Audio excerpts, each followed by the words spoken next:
दोस्तों, पिछले पोस्ट में मैंने आप लोगों से कहा था कॉकरोचों से कि आप साबित करें, कन्विंस करें कि ये जो कॉकरोच जनता पार्टी है वो भारतीय युवाओं की एक अभिव्यक्ति है, ना कि विदेशी ताकतों की साजिश।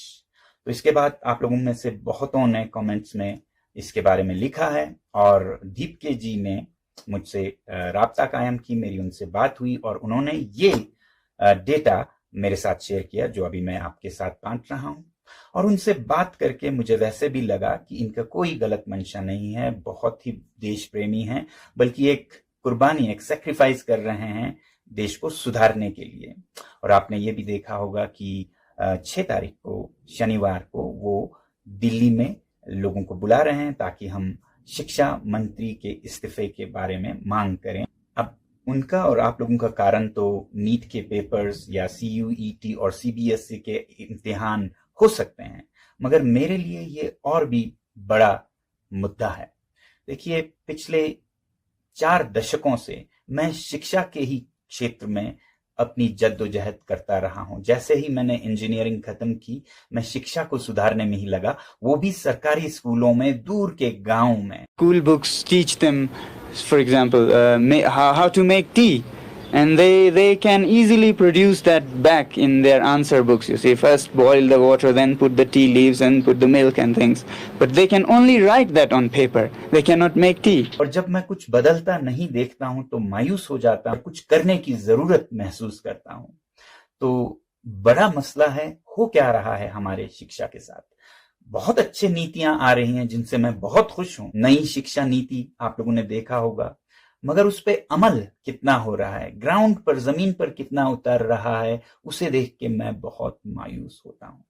उसी तरह आपने देखा होगा विकसित भारत की एक अभियान है, डेवलप्ड इंडिया बाय 2047। अब ये विकसित भारत किसे न पसंद आए, मगर इसकी भी अमल को अगर देखें तो शायद आप मायूस हो जाएंगे। 2047 में भारत विकसित होगा कि नहीं, ये देखना है तो मेरे पास एक जादू का नुस्खा है। मैं मिला देता हूं आपको विकसित भारत के 2047 के कर्ता धर्ताओं से। उनकी हालत देखिए और आप बताइएगा क्या विकसित भारत सच होने वाला है। आइए मैं दिखाता हूं। ये वो बच्चे हैं जो आज प्री प्राइमरी क्लासेस में हैं भारत के गांव में। यही होंगे 25-30 साल के 2047 में, यही चला रहे होंगे भारत को। तो क्या आपको लगता है भारत विकसित होने वाला है अगर ये हालत रही हमारे विद्यालयों की? इसलिए मैं कहता हूं कि मंशा बहुत अच्छी है। मंशा के लिए मैं सरकार को 10 में से 10 दूंगा, मगर फिर अमल या हरकत उस पर कितनी होती हो, वो फैसला करेगा कि बरकत कितना होता हो, क्योंकि हरकत में ही बरकत है, सिर्फ तमन्नाओं से नहीं बनता है एक देश।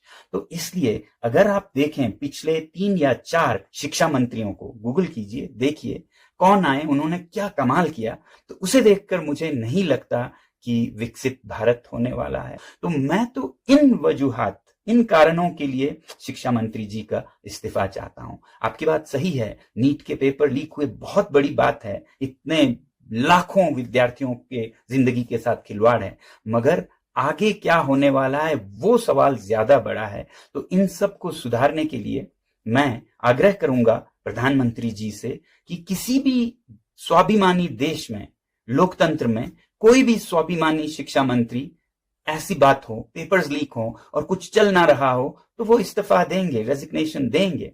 तो मुझे उम्मीद है कि ये अगले कुछ दिनों में होगा, या फिर बदल या फिर इस्तीफा। और अगर ऐसा नहीं होता है 5 जून तक भी, तो मजबूर होकर 6 जून को मैं भी आप लोगों से जुड़ूंगा ये आग्रह करने के लिए दिल्ली में। तो मैं तो आ रहा हूं दिल्ली आप लोगों से जुड़ने के लिए, दीप के जी से जुड़ने के लिए।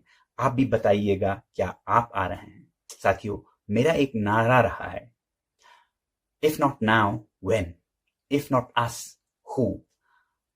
अब नहीं तो कब, और हम नहीं तो कौन लाएगा परिवर्तन भारत में। इतना ही आज के लिए। जय हिंद।